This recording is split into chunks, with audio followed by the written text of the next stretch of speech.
Bonsoir à tous et à tous, le pay-per-view le plus chaud de l'année arrive, et puisqu'il s'agit d'un des 4 majeurs de la WWE, on se retrouve pour un Vintage Wrestles. Laissons Brock Lesnar s'échauffer et revenons 22 ans en arrière, le 29 août 1992 plus précisément, même si l'événement est diffusé le 31 août aux États-Unis. Pour SummerSlam, évidemment, 1992, qui est le 5e pay-per-view du nom. Et pour m'accompagner, j'ai 3 chroniqueurs qui étaient déjà nés, à l'inverse de moi-même. Donc le premier, celui qu'on doit désormais appeler ancien animateur de Wrestle Radio, même s'il aura d'autres occasions de reprendre ce poste. Sinon, si vous voulez, vous pouvez aussi l'appeler l'ancien tout court. C'est Brousty. Salut Brousty. Il faut passer le relais à la jeune garde, et maintenant que t'es majeur, après tout, il fallait. Ouais, ça fait quand même un petit temps que je suis majeur, mais bon. Ouais. une petite année, tu vois, ça fait déjà 10 années de moins que toi. En fait, t'étais au Performance Center avant, voilà. Voilà. Le second, aimablement prêté pour l'occasion par la maison de retraite de Nice. On espère qu'il a bien vissé son dentier ce soir, c'est Renaud. Bang! Bonsoir tout le monde. Salut Pierrot, salut à tous. Non, salut tout le monde, je suis très content d'être là. Ouais. Et le troisième, celui qui sera notre intermittent du spectacle ce soir, c'est Vincent. Ça va Vincent? Bonjour à tous, ouais, ça va. Tu vas pas faire de grève au moins, parce que intermittent... Ça dépend, si vous dites de la merde, si je vais faire grève.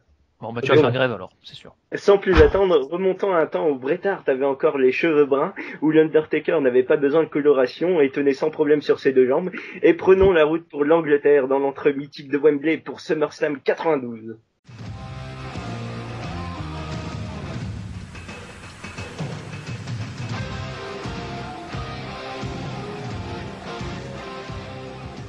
Nous revoici donc, cette fois-ci à Wembley, nous y sommes avec une foule européenne, comme la WWE va apprendre à les connaître au fur et à mesure des années, pour un pay-per-view donc exceptionnel, puisque c'est un des rares qui quitte les terres des États-Unis. Je sais pas s'il y en a eu tant que ça. Est-ce que c'est unique ou pas? Je sais pas, je vais demander à Bien Renaud. sûr, il y a eu ceux qui est au Canada, mais voilà, oui, le Canada, oui. Puis le Canada 6, compte pas, c'est les États-Unis, mais on étend un petit peu, c'est tout. Le Canada, c'est une province des États-Unis. Mais en dehors du Canada. Faut pas dire ça à MP, hein. En Europe, il y a eu quelques shows de la WWE, hein, mais après. Bien plus tard, ils faisaient un pay-per-view classique qui était Insurrection et Rébellion. Ça, c'est arrivé bien plus tard. À chaque année, il y avait à chaque fois ces 2 pay-per-view là, mais c'est vrai que sinon, à cette époque-là, c'était hyper rare. C'est peut-être même le premier, en Angleterre, je crois. Mais en plus, c'est un concours de circonstances, parce qu'au départ, c'était Washington qui était retenu, mais finalement, ils ont pas pu organiser, du coup, ça s'est déplacé à Londres. Exactement. Ouais. Enfin, maintenant, un SummerSlam en dehors de Los Angeles, c'est plus vraiment imaginable. Non, ça s'est tellement installé au Staples Center, et c'est 20 000 places, alors que là, on est à 80 000 et quelques. Tu les as comptés d'ailleurs? Oh là là, un par un. Oui, on est à plus de 80 000. C'est digne d'un WrestleMania, hein. Parce ouais, que voilà, d'ailleurs c'est, il me semble, dans la 3e audience tout court de l'histoire là. Ah oui, oui, ouais, c'est vrai que c'était installé comme 3e audience derrière. Il y a WrestleMania qui s'est déroulé à Détroit, il me semble, qui était. Oui, le fameux 3, oui. Ouais, voilà, le WrestleMania 3, voilà. Bon, je vous propose de commencer avec le show peut-être, hein, parce que on est là pour ça. On va commencer par un dark match. Avant les kick-offs, il y avait déjà des dark matchs. Donc c'est Jim Duggan et les Bushwhackers qui battent The Mountie et les Nasty Boys. C'est Duggan qui fait le tomber sur The Mountie après que Zags ait porté une descente du coude sur The Mountie. C'était en 12 minutes 33 secondes. Qu'est-ce que t'as pensé de ce match, Renaud? Pour dire la vérité, j'ai trouvé que c'était assez chiant dans son ensemble. Avec un schéma hyper prévisible du début à la fin. En gros, c'est la domination des heels pendant un bon moment, donc les Nasty Boys et le Monty. D'un côté, heureusement, parce que quand Luke et cousin Butch, les Bushwhackers sont à la domination, c'est horrible. Dans tous les matchs, quand ils étaient à la domination à l'époque, c'était vraiment horrible. Là, ils sont hyper face, donc la foule apprécie beaucoup, mais c'est des gars qui faisaient des matchs hardcore à l'époque, notamment à la AWA. Ils faisaient toujours des combats sanglants, donc ça fait assez drôle de les voir comme ça, les Bushwhackers. Mais ouais, non, sinon c'est assez chiant et très prévisible. Après il y a les faces qui reviennent et qui gagnent le match, quoi. Voilà, c'est un peu bizarre de voir le plus américain des Américains gagner à Londres quand même. Ah ben Duggan, ouais, à l'époque quand il passait dans toutes les salles, même les salles où il était pas en Amérique, il arrivait à faire lever les gens, donc il était hyper over à ce moment-là, Jim Duggan. Comme à Bercy en 93. Par exemple, ouais, c'est pareil, voilà, les gens avaient chanté USA en France, quoi. Ouais, ça c'est après. C'est dans le show, quoi. Voilà, il y a des gars qui arrivent, on est obligé de faire ça. Il y a autre chose à dire sur ce match? Bah, le Je pense Monty, pas c'est trop. Jacques Rougeau. Pour les fans qui Oui. connaissent bien Raymond Rougeau, c'est son frère Jacques Rougeau qui a été 3 fois champion par équipe et une fois champion intercontinental. Voilà. Et les Nasty Boys s'étaient engagés dans une super rivalité contre Legion of Doom, je crois l'année d'avant. Et d'ailleurs, aujourd'hui, la WWE a partagé, enfin le jour où on enregistre, la WWE a partagé une vidéo des 5 matchs dans les plus sous-estimés. Et il y a un match très engagé contre Legion of Doom, là dont on va parler tout à l'heure, qui est retenu entre les Nasty Boys donc et Legion of Doom. Voilà, on retiendra que ils sont toujours un style très très engagé. Et voilà, sans plus quoi. Ouais, des gros bagarreurs qu'ils avaient été, ils ont été champions du monde une fois champion du monde par équipe, c'était à WrestleMania 7 en battant la Hart Foundation. C'est quand même une sacrée victoire. Bon, on va passer au match suivant. Donc le show commence apparemment réellement avec Papa Shango qui bat Tito Santana. Shango a effectué le tombé en 6 minutes. Vincent, que tu peux dire sur ce match? Je le voyais plus petit, Papa Shango, mais en même temps, quand on sait que c'est le Godfather plus tard dans les années 90, bon, c'est pas si étonnant qu'il est grand comme ça. Après, le match franchement, est pas passionnant. Même si Santana est vif et que le style de Shango est pas trop mal. Enfin, je veux dire, son personnage est intéressant, mais sinon, le match est anecdotique. Renaud? Ouais, je rejoins totalement Vincent. Heureusement qu'il y a Tito Santana, même s'il est en bout de course dans sa gimmick du Matador, il était plus là pour aider les jeunes. Papa Shango lui venait d'arriver. C'est vrai Avec Chris qu'après, Jericho. ouais, voilà, la crise Jericho aujourd'hui, c'était un peu ça, Tito Santana à ce moment-là. C'est vrai que Papa Shango, il est pas bon dans le ring, mais même en Godfather, il était pas bon. Ce qu'il y a, c'est qu'il était apprécié parce que le Godfather collait exactement à l'image de l'Attitude Era, donc ça avait pris avec les gens. Sinon, ouais, Godfather, c'est hyper limité dans un ring et Santana, c'est un bon catcheur. C'était assez rare d'avoir des catcheurs comme ça en 92.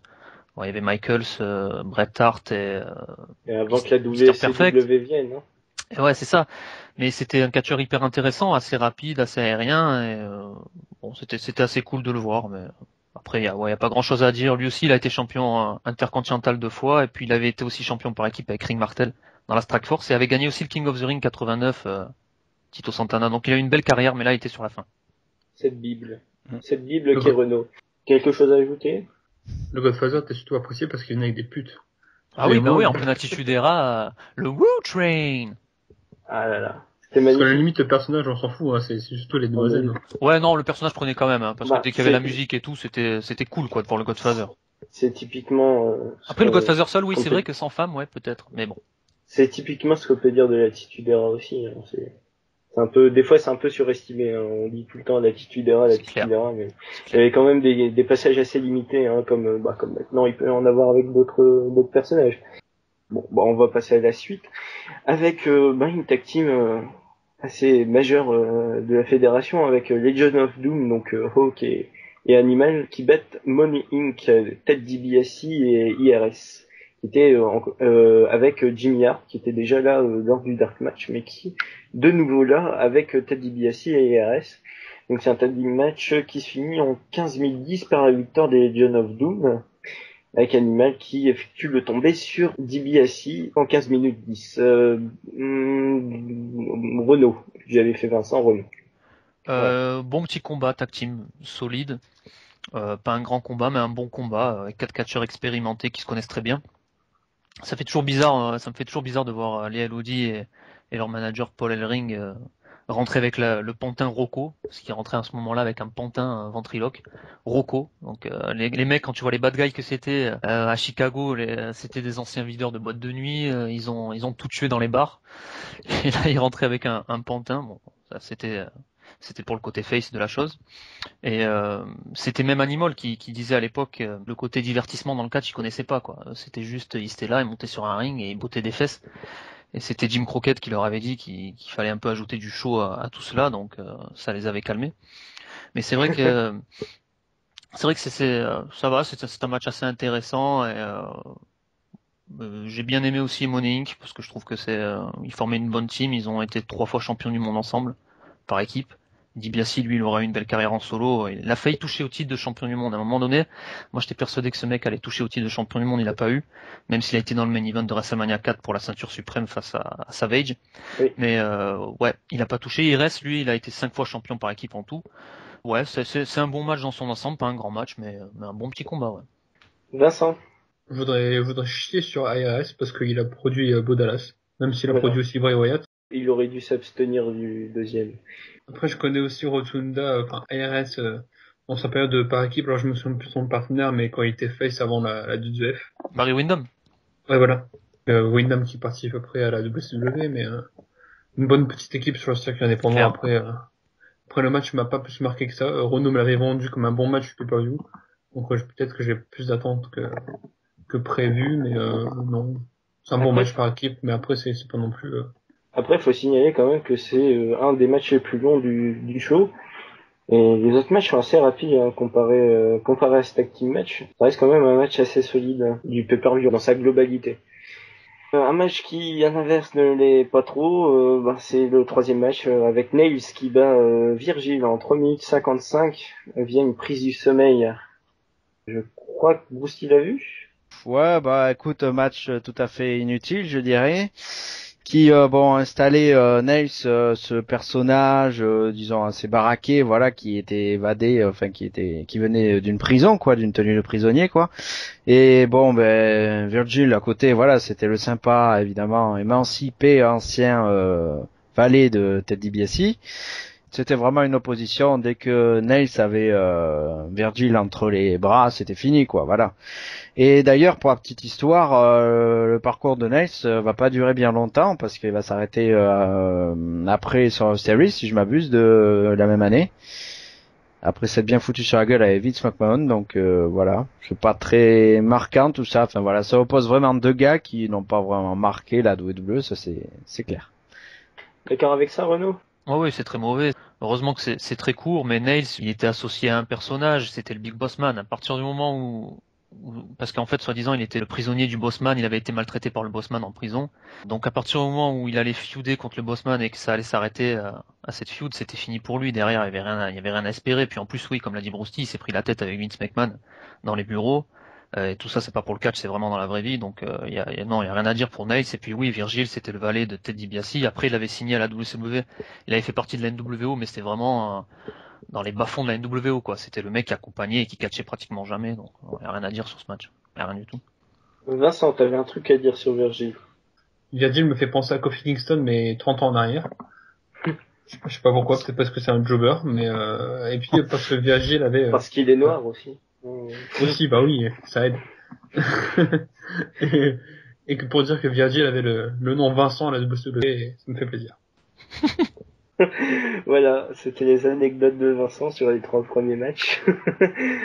Je pense qu'on n'a pas besoin de dire beaucoup plus, hein. C'est un match assez anecdotique du show. Donc la suite avec Shawn Michaels qui est accompagné de Sensational Sherry versus Rick Martel qui en fait finit par un double décompte à l'extérieur, donc il n'y a pas de vainqueur et ça a duré 8 minutes 6 secondes. Brucey, qu'est-ce que tu peux dire sur ce match? Bah déjà deux grands talents, ça y a pas à dire sur le ring. Shawn Michaels on le présente plus. Et en face The Model, quoi, Rick Martel. J'ai surtout les souvenirs marquants, pas que de ça bien sûr, mais qui se distinguait tout au long de sa carrière jusqu'à la fin. Il a quand même eu une carrière assez longue, je dirais, à WWE, donc il a quand même bien réussi. Plus dans la qualité, je dirais, de ce qu'il donnait dans les matchs et dans l'attitude. Et au Rumble, il brillait beaucoup, il restait souvent longtemps.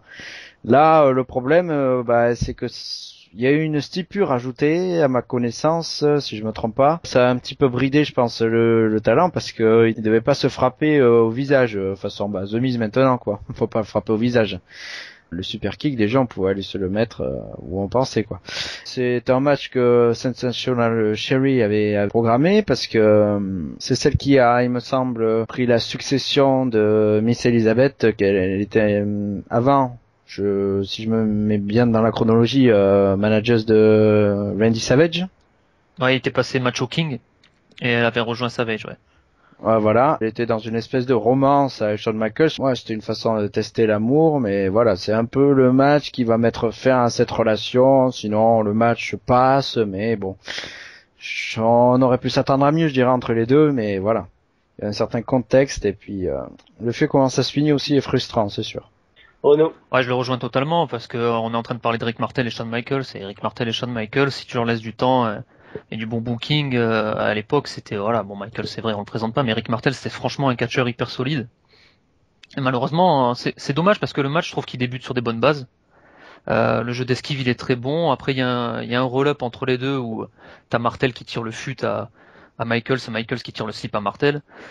Donc c'était assez rigolo à ce moment-là. Mais à partir du moment où Sherry a fait une pseudo crise cardiaque sur le côté du ring, ça en devient vraiment ridicule et les deux se battent pour essayer de réveiller Sherry, qui ouvre les yeux dès que les deux ont le dos tourné. Et elle est toujours par terre au sol. C'est un vrai gâchis au final. Tant ces deux étaient capables du meilleur. C'est vraiment dommage.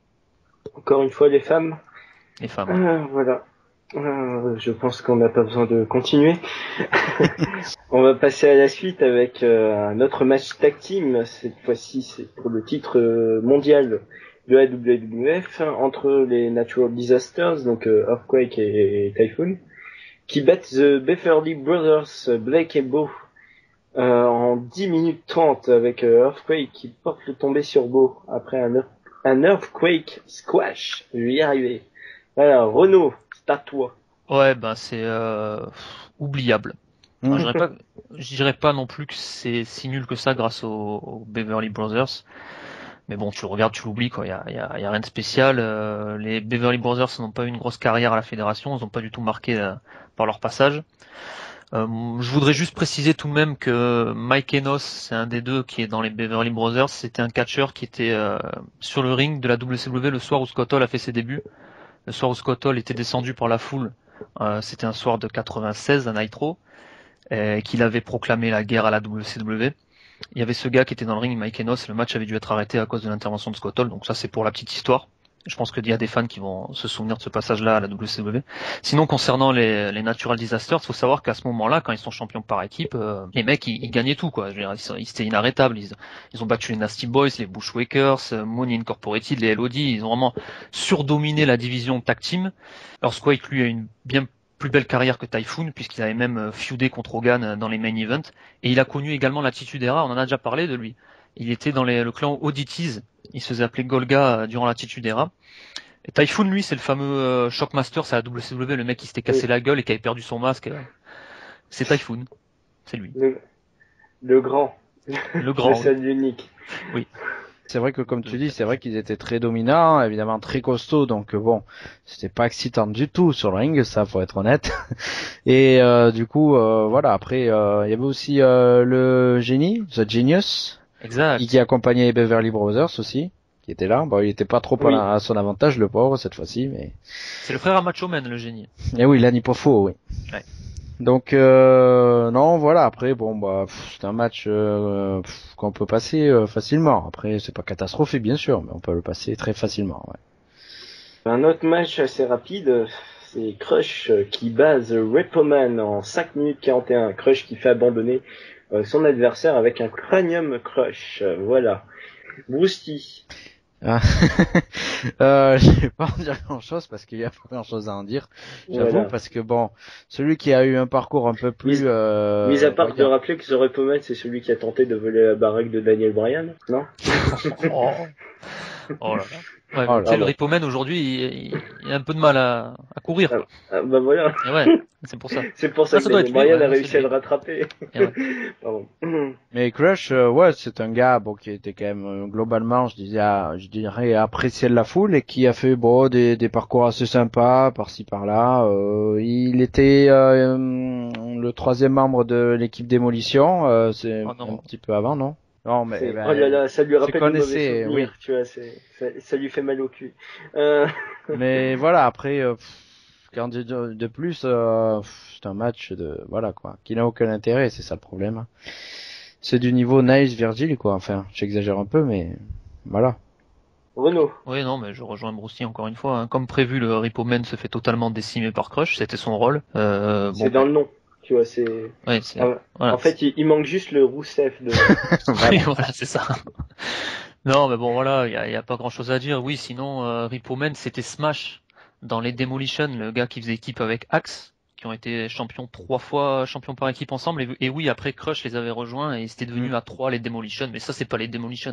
Les vrais Demolition, c'est les deux, c'est Axe et Smash. Crush n'avait rien à faire dans cette team. Et Oui, voilà, c'est juste qu'il était rajouté comme ça. il a été rajouté, ça a été vraiment n'importe quoi. Mais Crush, malheureusement, qui nous a quittés depuis en 2002, je crois.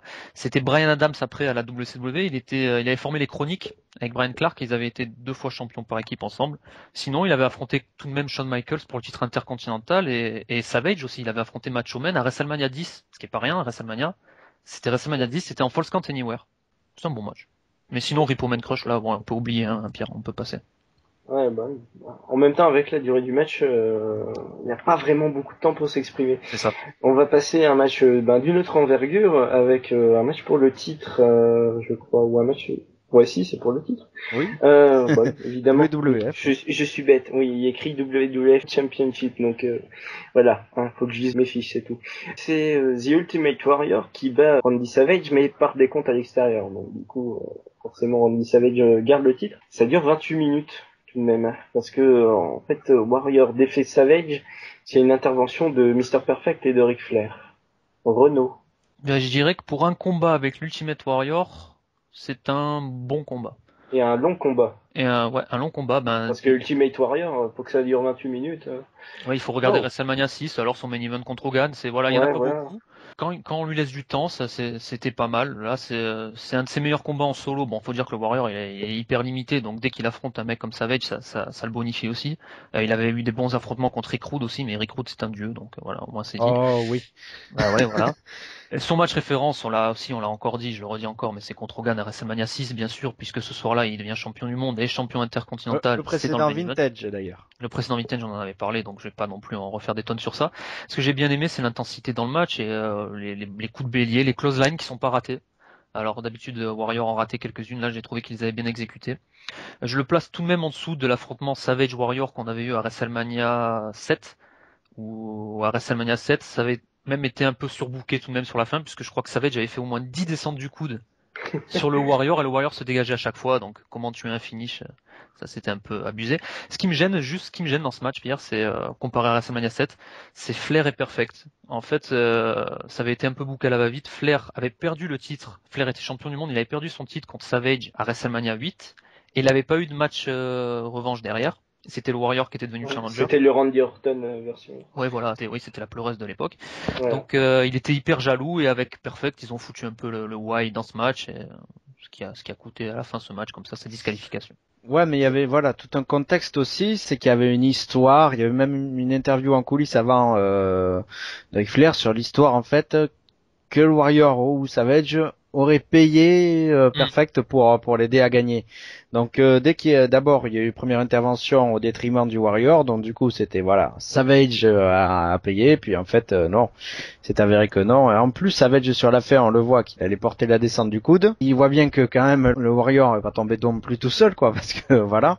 C'était vraiment un affrontement face contre face avec un public qui était beaucoup pour le Warrior, et puis à l'arrivée donc Savage qui a pris le figure 4 leg lock à l'extérieur, ce qui fait le décompte extérieur. Donc voilà, après je rejoins Renaud, c'est vrai que le match ma foi est assez agréable, on voit pas la durée parce que voilà, il y a souvent les relances comme ça avec le Savage, il y a lui qui donne pas mal de rythme, il permet de relancer. Et le Warrior, il n'accuse pas une baisse physique qu'il a tendance à accuser dans la majeure partie de ses combats cette fois-ci. Donc du coup, ça tient jusqu'au bout. Et même la durée, j'avoue que 28 minutes, je suis surpris parce que ma foi, c'est tellement bien passé que finalement, je pensais même que ça durait moins. Enfin, c'est pour dire que du coup, non, ça va. Après, ça montre aussi, on va voir le main event, mais quand même, hein, il reste encore 2 matchs et puis on a déjà le match pour le titre de la WWF qui est là quoi. Entre deux, il y a un peu des sortes de matchs de diva, mais version 92. Quand on sait qui est. Ça fait mal de dire ça alors que le prochain match c'est avec The Undertaker qui était accompagné par Bob Bearer qui bat Kamala qui était avec Harvey Whippleman et Kimchi. Oui. J'espère que je ne sais pas si je le dis. C'est comme ça. Ouais, c'est comme ça. Ouais. Et donc l'Undertaker qui bat Kamala par disqualification en 3 minutes 27.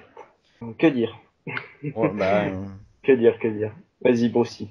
Ce match déjà, bon ben voilà, disqualification, déjà c'est quand même assez triste, ça, c'est sûr. Et puis ça intervient dans 2 années, je dirais 2 années. Ouais, je vais un peu loin dans les années, mais bon, quand on sait que ça va s'étendre jusqu'en 93, pas avec Kamala, mais disons que Harvey Whippleman, donc c'est le manager de Kamala. Ensuite, ce sera le manager du Giant Gonzalez. Donc du coup. Voilà, on sait que ça fait 2 affrontements parmi à peu près les plus chiants de la carrière de Undertaker, donc ça c'est gagné. Et le problème c'est qu'on sait qu'avec ce match, c'est pas le seul, parce que voilà, Kamala c'est une énorme masse et qui est malheureusement le pauvre depuis en sale état, qui arrivait comme à monter sur les cordes et tout de même, et ça on l'a bien vu. Hein. Disons que on voyait qu'elle était à sens unique cette rivalité, parce qu'il avait peur à chaque fois de l'Undertaker, qui avait vraiment encore ce personnage de zombie qui était vraiment animé par l'urne de Paul Bearer, donc voilà, à la fin quand il s'est relevé, c'était assez ridicule cette poursuite sans courir à pied, c'était au ralenti, c'était complètement minable ça, donc voilà. Et puis cette rivalité, heureusement, elle se finira par un casquette match, et puis voilà, on en parlera plus après. Renaud. Ouais, c'est mauvais, heureusement c'est très court. De toute façon, à partir du moment où Kamala est à la domination d'un match, quel que soit le match, le combat il est mauvais. C'est même pas un catcheur limité, Kamala, c'est limite une quiche, quoi, dans un ring. Ouais, il monte sur la 3e corde, mais bon, son splash est tout pourri, ça a jamais été un bon catcheur.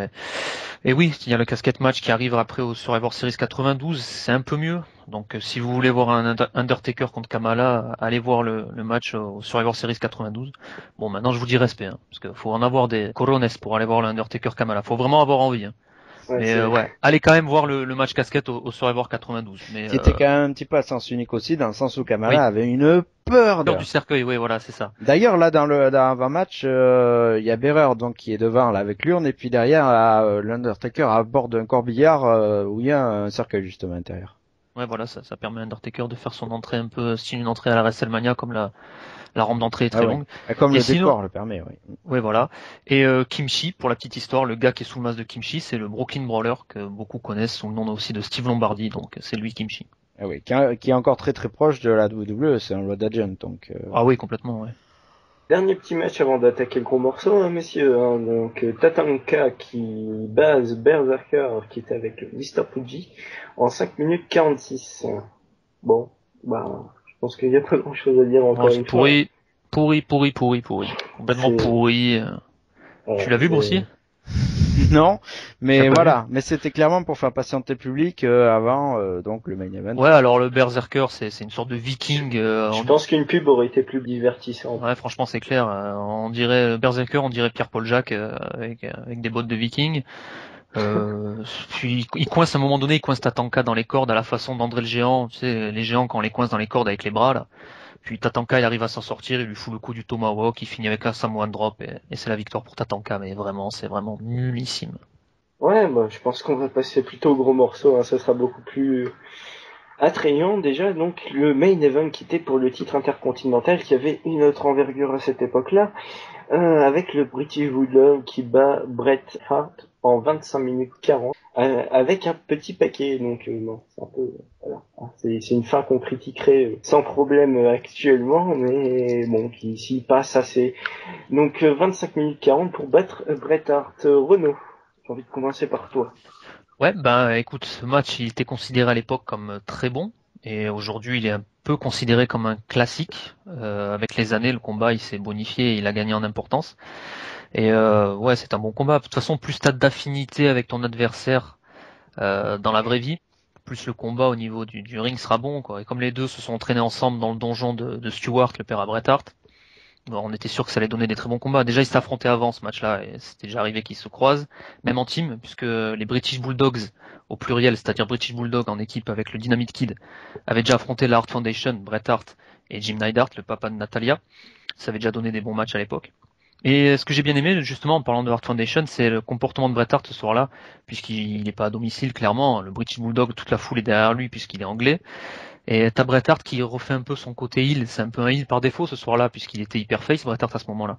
Et il a un peu la posture qu'il avait dans la Hart Foundation quand la team était heel. Et j'ai bien aimé son jeu à Bret Hart d'acteur sur ce match-là.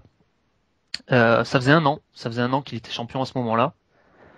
Donc un an de règne, puisqu'il avait battu Mr. Perfect au SummerSlam 91.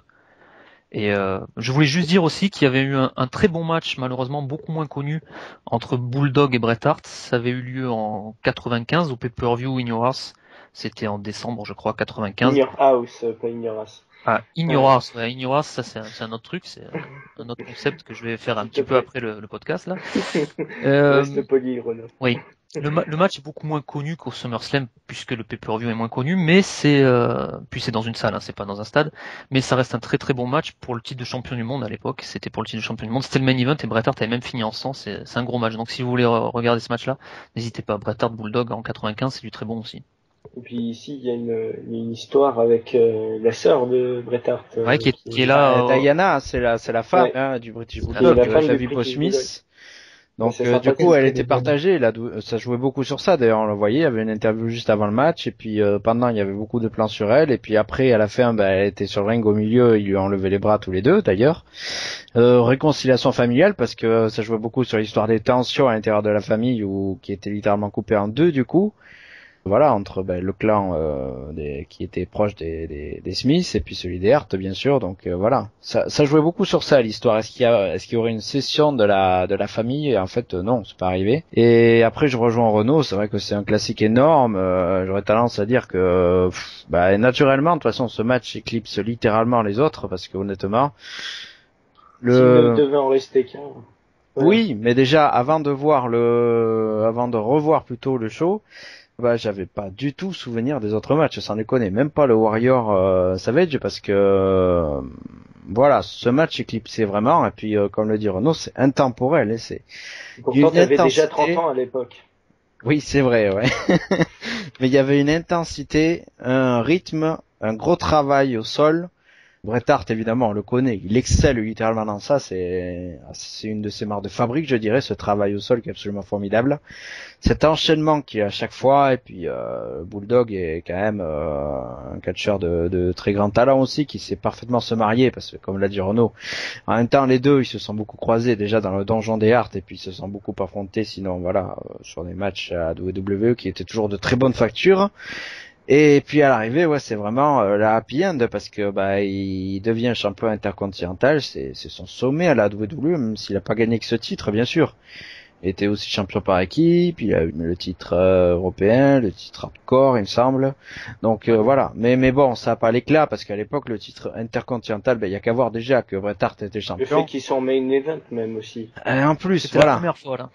Ouais, mais non, mais c'est pour dire que vraiment le titre intercontinental avait quand même une certaine valeur à l'époque, parce que quand on voit les noms des gars qui le portaient, en plus, il allait encore en avoir pendant un bon bout, ça y a pas à dire.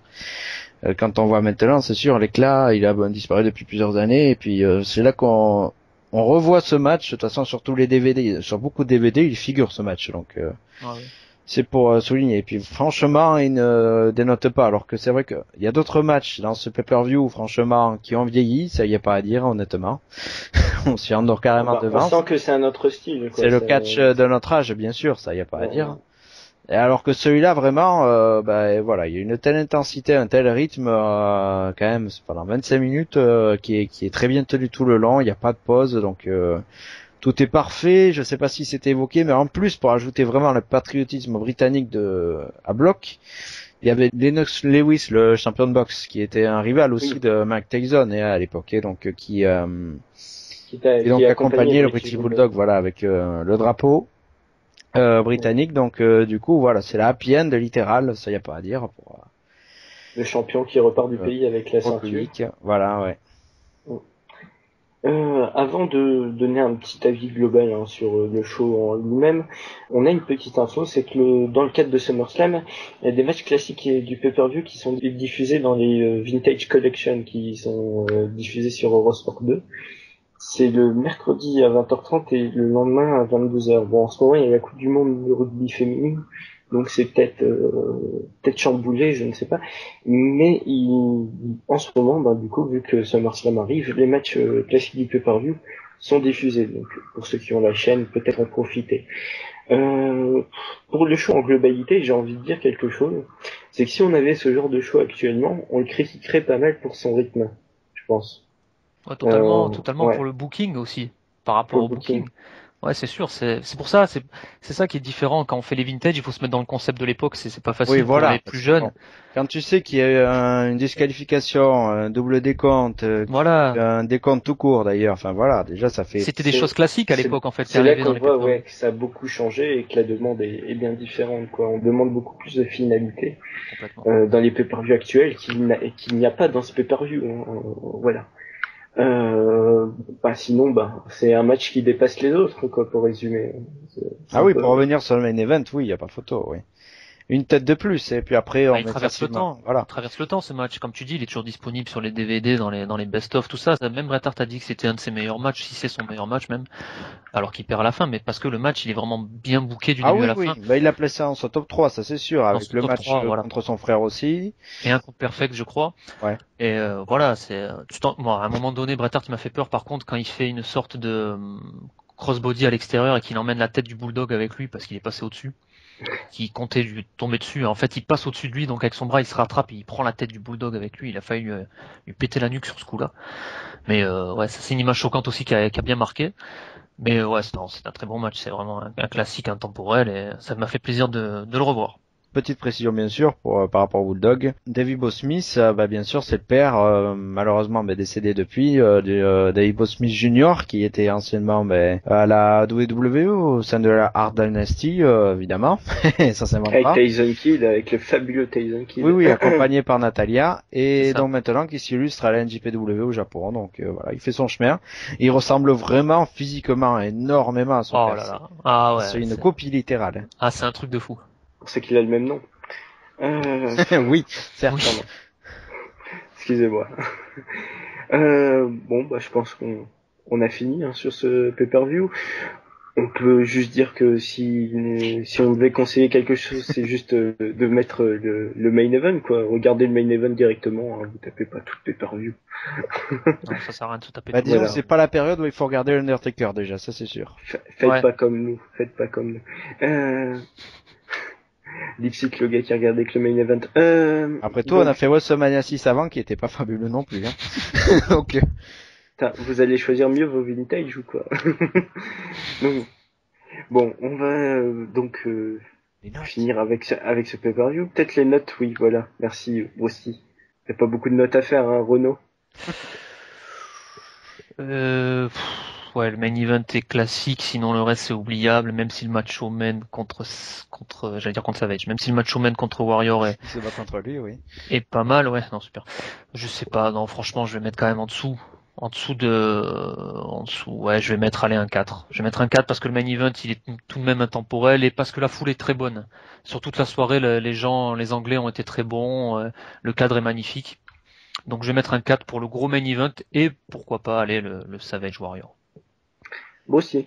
Moi je mets la moyenne, le 5, parce que bon quand même il y a quand même 2 matchs longs mais de bonne facture, dont un grand classique, donc on va pas se cacher quand même à l'époque des fois lors des grands shows ça tenait pas toutes ses promesses et là quand même on a eu un classique en main event donc il faut quand même bien sûr le savourer. Sinon je me rappelle que je me suis quand même endormi lors de la première heure. Ouais, il y a des scories littéralement et voilà, des petits problèmes quoi en français et ce qui fait mais voilà, après le public aussi y fait parce qu'une ambiance de WrestleMania quand même ça y fait alors qu'on est à SummerSlam. C'est vrai que moi j'ai toujours tendance à confondre d'ailleurs celui-là avec un WrestleMania, comme quoi tellement il y a l'ambiance qui est et la scène et tout ça et voilà. Bon après bon c'est à conseiller mais sur la toute fin du show, voilà, dernière Donc, demi-heure. En gros, 4,5 de moyenne pour le pay-per-view, et s'il n'y avait que British Bulldog contre Bret Hart, ça ferait 9. C'est exactement ça. On résume un peu l'idée, hein, voilà. La moyenne alors? La moyenne est de 4,5. Voilà. C'est beaucoup moins dur que pour Battleground. Donc, on va vous rappeler que vous pouvez suivre Wrestlers Radio sur Twitter avec @WrestlesRadio, donc sans la petite apostrophe, hein, c'est Wrestlers Radio tout attaché. La page Facebook Wrestlers Radio, le compte YouTube sur lequel vous êtes peut-être en train d'écouter cet épisode. Donc le YouTube Wrestlers Radio. Vous pouvez aussi accéder aux épisodes de Wrestlers Radio, de Vintage, de Unpack Wrestlers, de Late Night sur iTunes. Next Gen aussi, hein. Ouais, donc oui, donc voilà, donc suivez sur iTunes, abonnez-vous sur YouTube, aimez la page Facebook, enfin voilà, suivez-nous sur Twitter, bref, faites tout ça. Les partenaires, on a le site FNMUT, Voxcatch, où actuellement vous pouvez retrouver un sondage qui va s'étendre jusqu'à la fin du mois d'août à peu près, qui vous concerne vous, les fans de catch, et sur vos habitudes. Donc est-ce que vous avez envie d'acheter le WWE Network qui va sortir dans quelques jours, le 12 août. Le 12 août, ça sort en France, ça y est. Vous pourrez revoir, par exemple, SummerSlam 92, voilà, grâce au WWE Network qui arrive le 12 août. Ouais. C'est fantastique. Ripple Crush. Et pour 9,99, pardon, excusez-moi. Non, pour nous, ça va être aux alentours de 8 euros, je pense, il me semble. D'après les infos, ce serait 8 euros par mois. Vu que c'est le prix américain, mais... C'est ce que j'ai vu aussi, oui. En fait, c'est le prix américain, mais vous payez directement un peu en euros, donc du coup, pour nous, c'est 8 euros. Donc, Voxcatch, voilà, il y a des chroniques de Brucey. Brucey qui va sortir ta prochaine chronique, c'est sur qui? Jimmy Hart, d'ailleurs, qu'on a vu dans le pay-per-view voilà. au début. Et la précédente, c'était sur Paul Bearer, qui est dans le pay-per-view aussi. Et celle d'avant sur Bobby Heenan, qui était aux commentaires. Et ma mienne qui est sur les films avec des catcheurs dans les rôles principaux, et la dernière c'était sur See No Evil. Voilà, un très bon film. Après, on a aussi le forum e-sport de WWE 2K14 sur la PS3, qui est Wrestling Evolution League. Un très bon forum. Le forum de débat sur le Catch Asylum, la Radio Revolt et le site Wrestling Original. En ce qui nous concerne, on se retrouve pour la prochaine fois pour Late Night Racers, je pense. Le 21 en live. Oui, le 21 août en live à 20h45. Pour Late Night Wrestling SummerSlam, donc on va revenir sur le pay-per-view, sur Brock Lesnar qui va peut-être uriner sur John Cena, c'est la grosse question. Est-ce qu'il va uriner vraiment sur John Cena? Si ça n'arrive pas, ce pay-per-view est nul. Voilà. C'est officiel. Et voilà, sur ces beaux mots, sur ces pensées poétiques, nous allons vous laisser et vous souhaiter une bonne soirée, une bonne journée. Et donc on se quitte avec le thème du British Bulldog et on se retrouve la prochaine fois pour le SummerSlam 2014. Allez, salut à tous, à la prochaine. Ciao. Salut les amis.